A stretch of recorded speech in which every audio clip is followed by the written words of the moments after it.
με το ένα πόδι στη Βουλή. Κυριολεκτικά, γιατί το έσπασα. Παρακαλώ να με βοηθήσετε να μπω και με το δεύτερο.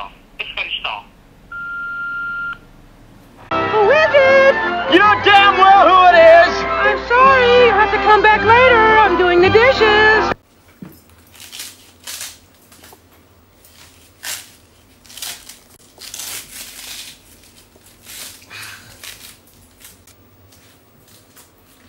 Λυσάξανε κάτι φίλοι μου να πάμε στη γιορτή της μπάνιας στο χωριό Αρμενή στην Κυπαρισία.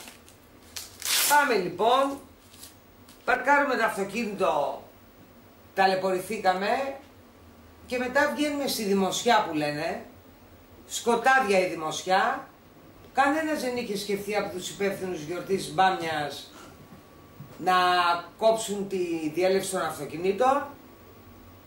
Κατεβαίναν αυτοκίνητο, πηγαίναμε λοιπόν ο ένας πίσω από τον άλλο με βήμα σημειωτών, μας σκοτώσει κανένα αυτοκίνητο και μας σκότωσε ο εργολάβος.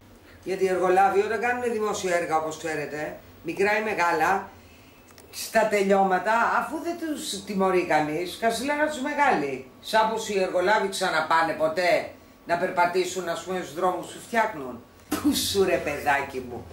Τώρα ήταν ανάγκη να σπάσω εγώ το πόδι μου, κατεβαίνω υποψήφια. Και τι μου είπαν όλοι οι φίλοι μου.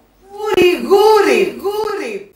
Πάρτε τα, τους λέω που είναι γούρι. Λοιπόν, και πάω στο Σάββατο βράδυ 12 η ώρα στο νοσοκομείο της Κυπαρισίας, όπου παθαίνω ένα άλλο πολιτισμικό σοκ. Ήταν καθαρό, ήταν όλοι οι γιατροί στη θέση τους, παρότι ήταν 11 Αυγούστου, και μου λέει ο γιατρός, κυρία Πιπηλή, πρέπει να πάρετε έναν άρθικα, αλλά επειδή είναι κλειστά, μου λέει τώρα τα αντίστοιχα καταστήματα, θα σας βάλω γύψο και θα έρθετε Δευτέρα να πάτε στο εμπόριο να πάρετε έναν άρθικα. Θα πάτε όμως, μου λέει, στο φαρμακείο να πάρετε πατσαρίτσες. Και άκου τώρα το ελληνικό κράτος. Διανυκτέρευε εννοείται το φαρμακείο της Κυπαρισίας. Ωραία. Πάμε λοιπόν.